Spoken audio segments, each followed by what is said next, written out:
So tonight, Paige Bueckers and the UConn Huskies are playing against USC minus JuJu. This is going to be a real interesting game because we're looking at a USC team who has lost clearly their best player, but also plays very differently without JuJu Waktins. Even though clearly UConn are going to be favored to win, especially with how Paige Bueckers has played. But you also have to look at it like this USC team has nothing to lose. And when you're playing with house money, you can be extremely tough to beat. A team playing with nothing to lose are capable of anything. And USC are coming into this game off the back of 2 good wins. I don't care what anyone says. Mississippi State, they were never going to beat USC. They're not terrible though. Mississippi State were not a terrible basketball team. And they beat them by 40 without JuJu. And Kansas State are good. People genuinely in my comment section like Kansas State stuff. Kansas State are good. Genuinely.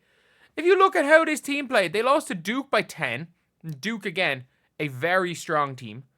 They beat Kentucky. Let's not forget, Kentucky are good.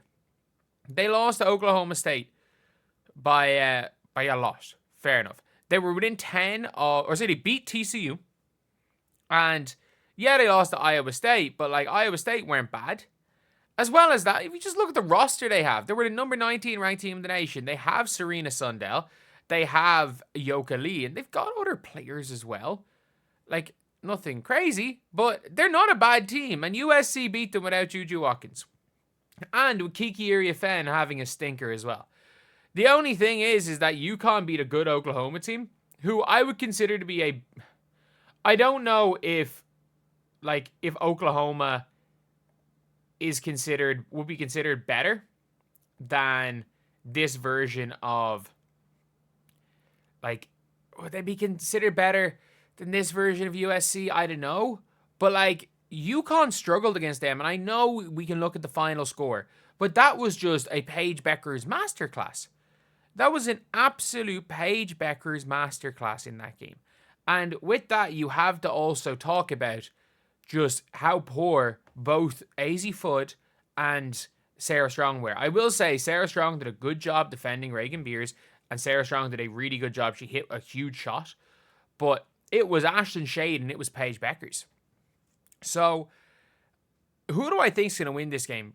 Clearly, look, UConn are the massive favorites. They are the massive favorites. UConn, they're minus 13.5. I think this game is going to be closer. Genuinely, I think the game is going to be a lot closer because I have a feeling that I just have a feeling this USC team are so tough to beat because their defense is so good. Their defense is so good all around. They have the energy to press. Yes, they're not UConn are going to have no real issue with the press when you've got Paige Bueckers and you've got a Caitlin Chen.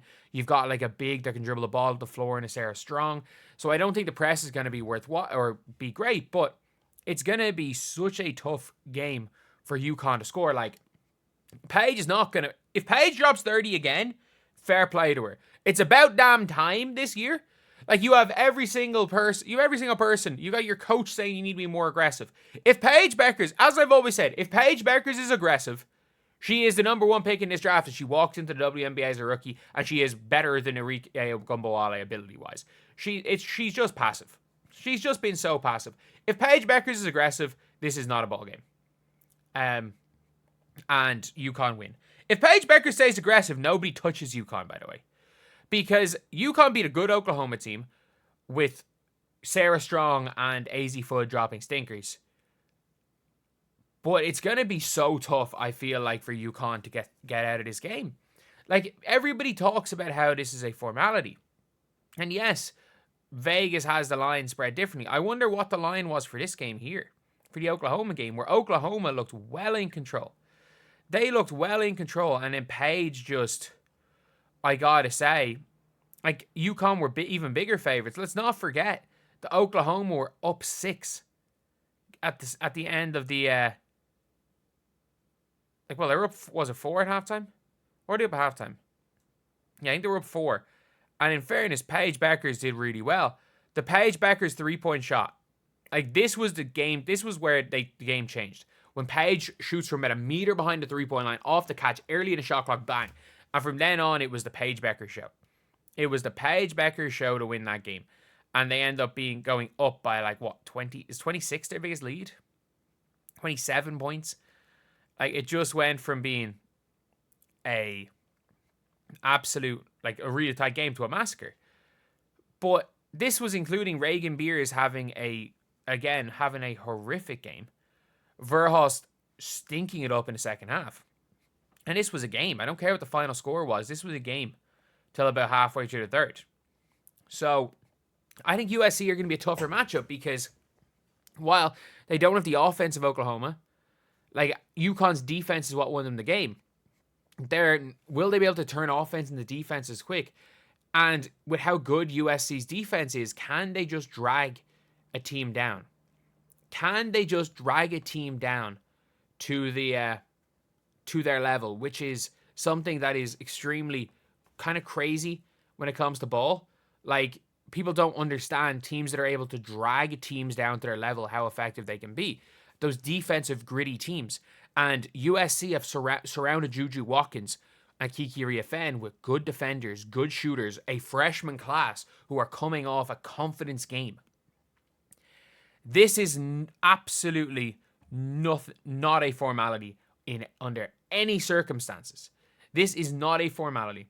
I'm still taking UConn to win this game. This game could be one of the better games in the tournament. Actually, let's be real. Sorry. This could be one of the closer games in the tournament. It's not going to be one of the better games in the tournament. Because when was the last time we saw a good game? The second half when UConn opened up. When was the last time we've seen a good game in this college tournament? I'm sorry. Duke and South Carolina was barely basketball. Like, that was a horrific game of basketball. TCU Notre Dame was fun, actually. That was kind of fun.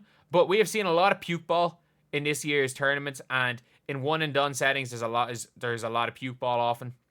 I think people got kind of carried away with how the Iowa team played last year and the speed they played at to be effective. A lot of the time in one and done tournaments, whatever sport that is, puke ball wins. So I don't think this will be a great basketball game to watch. I think if you're a fan of either team, it's going to be tense. But I think USC are going to be able to drag UConn down to their level. I still think UConn have a little bit too much for them. I think when it comes down to it, they have enough when it as far as physical, or as far as like just individual greatness and individual ability. So I do have them winning this, but at the same time, we have to take into account UConn have not won a close game this year. Yes, I will consider that last game to be a close one. UConn have not won a close game. Just look at their wins.